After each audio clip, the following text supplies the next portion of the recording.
ওয়ালাইকুম, আবার চলে আসলাম পার্ট 2 নিয়ে। আর কি আমাদের আগের ক্লাসে হচ্ছে অঙ্কে লিখো এটা ছিল, মানে আগে বানান করে লেখা ছিল, তারপর আমাদের অঙ্কে লিখতে হচ্ছিল। আর এখন দেখো আমরা নেক্সট ক্লাসে আমরা এটা করব যে কথায় লিখো। তার মানে আমাদের অঙ্কটা দেওয়া থাকবে, কথায় লিখতে হবে, কথায় লিখতে হবে।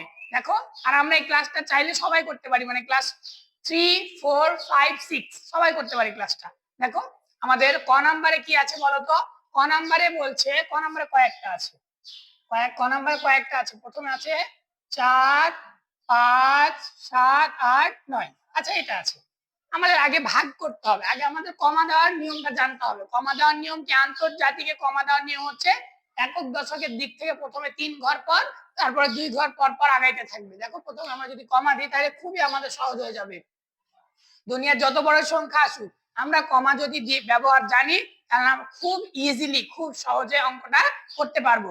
হ্যাঁ, দেখো তাহলে আমরা কমা দিই প্রথমে 3টার পরে, তারপর আর দেওয়া লাগবে না, কারণ আর সংখ্যা নাই। তাহলে দেখো আমরা জানি শতকের পরে হাজারের ঘর থাকে 2টা, হাজারের ঘর থাকে 2টা, একটা হাজার একটা অযুত। তাহলে দেখো হাজারের ঘরে 2টা আছে, তাহলে আমরা অবশ্যই এটা হাজার। তাহলে এই 2টা মিলিয়ে আমরা একসাথে কি বলতে পারি বলো তো? একসাথে 45।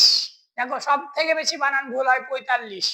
সো আমরা 45টা ভুল করা যাবে না। দেখো আমরা এখন এটা লিখবো 45। আগে তো লিখি 45, 45,000, অবশ্যই এটা হাজারের ঘর। 45,000। দেখো এখানে আমাদের শতকের ঘরে 700 আছে, তাহলে 700। আগে লেখো 700, 700, 700 বা 700, 700। দেখো এই দুইটা এখন আমরা তো জানি একসাথে বলতে হয় 89। দেখো 89।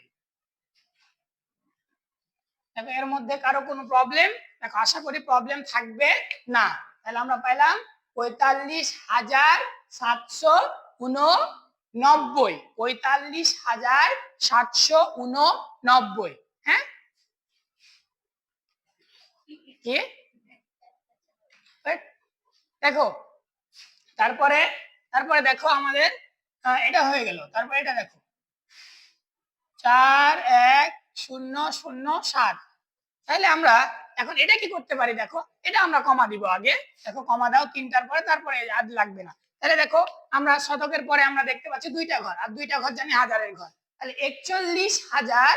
দেখো শতকও ফাঁকা, দশকও ফাঁকা, শুধু একে আছে, তাহলে 7 দিব, 7 লিখতে পারি। তাহলে দেখো যে 41,000, 41,007।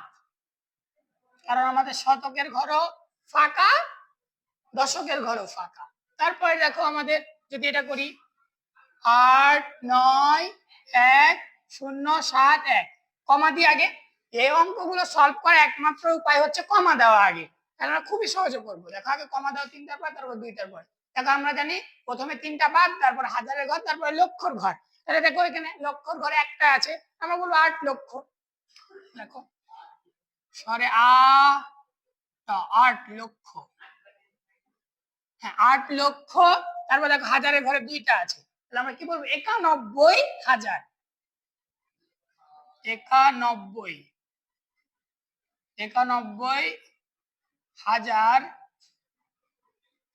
হাজার। দেখো এখানে শতকের ঘর ফাঁকা, শুধু 71 আছে, তাহলে 71,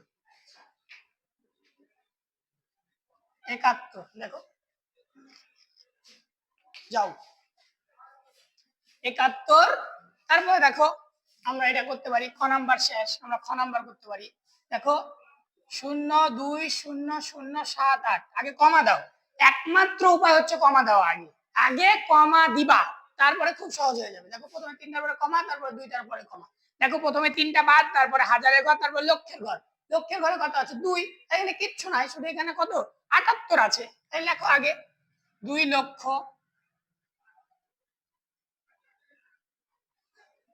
2,78,000।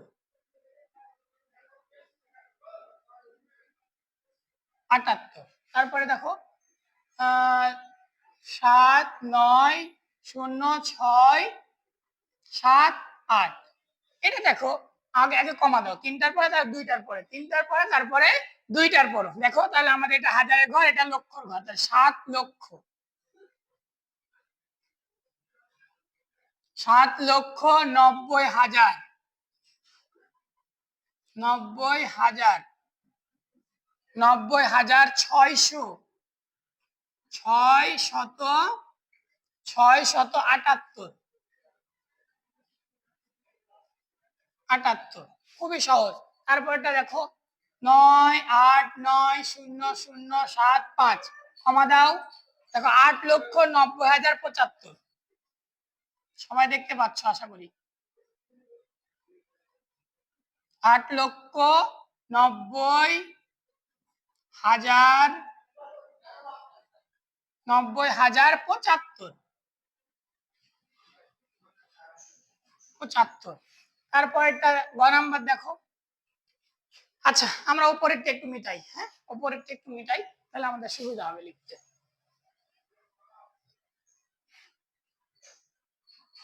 দেখো আমরা লিখবো কত, গ নাম্বার, গ নাম্বার কত আছে 4,4,0,0,7,8,5, কমা দাও আগে 3টা 2টা, এই যে দেখো এখানে 2টার ঘর হাজার, 2টা হচ্ছে লক্ষের ঘর, তাহলে 44, 44 লক্ষ, হাজারের ঘরে কিচ্ছু নাই, 785, তাহলে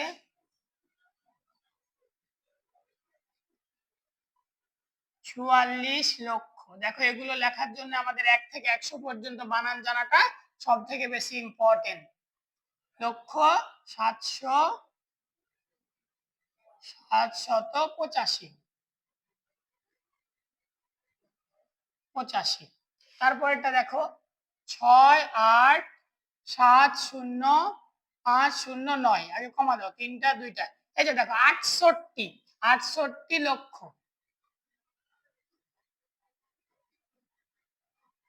68 লক্ষ, 68 লক্ষ 70,000, 70,000, 500, 509, কারণ দেখো দশকের ঘরে কিচ্ছু নাই। তারপরে দেখো আমরা, বুঝতে পারছো তো, আশা করি সবাই বুঝতে পারছো, হ্যাঁ যদি কোনো প্রবলেম হয়, আমার যদি কোনো বানান ভুল মনে হয় তো তোমরা কমেন্টে জানাবা, নেক্সট টাইম আবার ঠিক করে দেবো, হ্যাঁ আশা করি ভুল হবে না। তারপরে দেখো 1,7,1,0,5,0,70, দেখো আগে কমা দাও, তাহলে 71 লক্ষ, 71 লক্ষ। দেখো এখানে হাজারের ঘরে আছে শুধু একটা, মানে 2টা আছে, একটা ফাঁকা একটা 5, তাহলে 5,000, 5,000। দেখো শতকের ঘরে কিচ্ছু নাই, হাজারের এখানে দশক আর একক মিলিয়ে আমরা একসাথে বলবো 70, 70। তো দেখো খুবই ইজিলি, খুব সহজে আমরা অঙ্কগুলো সমাধান করতে পারছি। তো তোমরা একটু ট্রাই করো, ভিডিওটা দেখো ভালো করে, টেনে টেনে দেখো না তাহলে বুঝতে পারবা না, হ্যাঁ। আর আমাদের বিশেষ করে আমরা তো যদি অঙ্কে লিখতে বলে তখন আমরা লিখতে পারি, কারণ অঙ্ক আমরা সবাই চিনি, 1 থেকে 10 পর্যন্ত, 1 থেকে 9 পর্যন্ত আমরা সবাই অঙ্ক চিনি। যে যদি আমরা বলি যে 7 লেখো তো 7 লিখতে পারো, যদি বলি 8 লেখো তো 8 লিখতে পারি, কিন্তু যখন আমাদের বলে কথাই লিখো তখন আমাদের একটা সমস্যা হয়, বানানে যায়, সব থেকে যেটা প্রবলেম বানান। তো আমাদের এই অঙ্কগুলো করার আগে আমাদের আগে হচ্ছে, আমরা যেহেতু 6-এ উঠে গেছি, আমাদের 6-এ বইতে এখন আর 1 থেকে 100 পর্যন্ত বানান নাই। আমাদের একটা উপায় হচ্ছে, আমরা ক্লাস, আমাদের যে ছোট ভাই বোন যারা আছে ওদের হচ্ছে, যারা ছোট ক্লাসে পড়ে তাদের বইটা আমরা নিব, তারপর হচ্ছে আমরা একদম একবার চোখ বুলাই নিলে, মানে আমরা যদি চোখটা একটু বুলাই নিই, একবার দেখে নিই, তাহলে আমরা হচ্ছে সবগুলো পেরে যাব, আমাদের ভুল হবে না আশা করা যায়। তো সবাই দেখবা, কিছু কিছু বানান, সব বানান দেখা লাগে না, কিছু কিছু বানান আছে যে বানানগুলো আমাদের একটু দেখতে হয়, যেমন 44, 45, তারপরে 25, 18, 28। দেখো আমরা কিন্তু 18 আর 28-এর মধ্যে একটু ঝামেলা পাকাই দিই। দেখো আমরা 18 লিখতে গেলে কি করি, দেখো যে 18, এটা আমরা এভাবে লিখতে হবে যে 18, 18, 18। আর যদি বলি 28 তাহলে আমরা বলি 28, আটা আটা 28। তখন এভাবে লিখতে হবে। আমরা অনেক সময় কি করি, এটার জায়গাতে লিখি একা আর এটা লিখি এখানে। সো এখান থেকে এইগুলো থেকে একটু সাবধান থাকতে হবে। আমাদের মানে এই অঙ্কগুলোতে যেন বানান ভুল না হয়। আচ্ছা তুমি তো এই অঙ্কগুলো তো মার্ক খুব বেশি না, হয় 1 বা 2। এখন 2 মার্কের মধ্যে যায় যদি আমরা ছোট্ট একটা অঙ্কের মধ্যে যায় যদি বানান ভুল করি 6 এ উঠে, তাহলে তো আমাদের আর মার্ক দিবে না স্যারেরা। সো আমাদের এখানে একটু কেয়ারফুল থাকতে হবে যে আমাদের বানানগুলো যেন ভুল না হয়। আশা করি এই অধ্যায় আমাদের কমপ্লিট। কমপ্লিট বলতে আমার তো আর সম্ভব না যে ক্লাসে হচ্ছে সবগুলো অঙ্ক করে দেওয়া। তো দেখো তোমরা যদি বেসিক জিনিসটা জানো তাহলে একটা কেন মানে ওই অধ্যায় পুরাটাই শেষ করে দেওয়া যাবে। জাস্ট খালি বেসিকটা লাগবে তোমাদের, বেসিকটা। দেখো আমরা একসাথে কমা দেওয়ার নিয়মটা পেরে এলাম, তারপর হচ্ছে আমরা একসাথে কথায় লিখলাম, অঙ্কে লিখলাম। এখন একটা জিনিস আছে বাকি, সেটা হচ্ছে আমাদের ওই যে মিলিয়ন বিলিয়ন এগুলো আছে, এগুলো খুবই সহজ, খুবই সহজ। হ্যাঁ, ওটা হচ্ছে ইনশাল্লাহ নেক্সট ক্লাসে আমরা একটু আলোচনা করব, হয়তো 10 মিনিট লাগতে পারে। তো এ পর্যন্ত আজকে। আসসালামু আলাইকুম।